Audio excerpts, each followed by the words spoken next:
चलिए, मैं औरंगाबाद शहर की आवाम का तहे दिल से शुक्रिया अदा करता हूँ।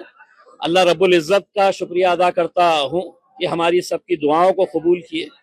हमारे पार्टी के सदर जनाब बैरिस्टर असदुद्दीन अवैसी साहब, अकबरुद्दीन अवैसी साहब, मजलिस के तमाम जिम्मेदारान और इस शहर की वो आवाम जिसने पिछले 10-12 सालों से मजलिस का भरपूर साथ दिया है, और उन्हीं की दुआओं, उन्हीं की ताकतों की वजह से आज अल्हम्दुलिल्लाह यहाँ पर हम 30 से ज्यादा सीटें हासिल कर चुके हैं। और इंशाल्लाह हमारा आंकड़ा जो है वो हम 33 सीटें हम जीत रहे हैं। यानी कि भारतीय जनता पार्टी के बाद अगर कोई दूसरा पक्ष यहाँ पर सबसे मजबूत साबित हुआ है तो वह मजलिस इत्तेहादुल मुस्लिमीन साबित हुआ है।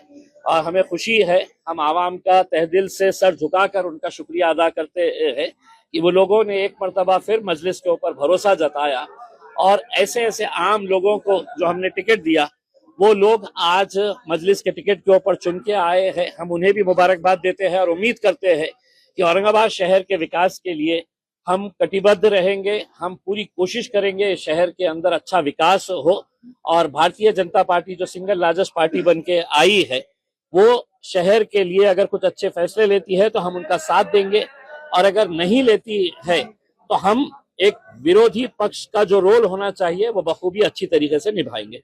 बंटवारे में नेताओं ने अपने बच्चों को दिया, सब किया। गुलमंडी जैसे इलाके में देखिए, एक बहुत बड़ा तमाचा ये कह लीजिएगा जूता मारी है उन तमाम सियासी पार्टियों को जिन्होंने अपने रिश्तेदारों को, अपने घर वालों को टिकट दिया।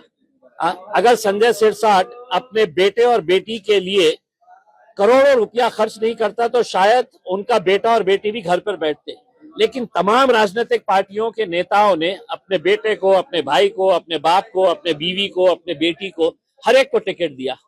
नतीजा क्या हुआ कि लोगों ने एक पैगाम दिया है कि हम सिर्फ गोटियां खेलने के लिए नहीं है, हम सिर्फ है तो चद्दर बिछाने के लिए, शतरंजियां बिछाने के लिए नहीं है, हम भी पार्टी के मजबूत लोग हैं, हमें भी टिकट मिलना चाहिए करके। एमआईएम एक वाहिद पार्टी थी जिसने ना किसी घर वाले को ना किसी रिश्तेदार को दिया।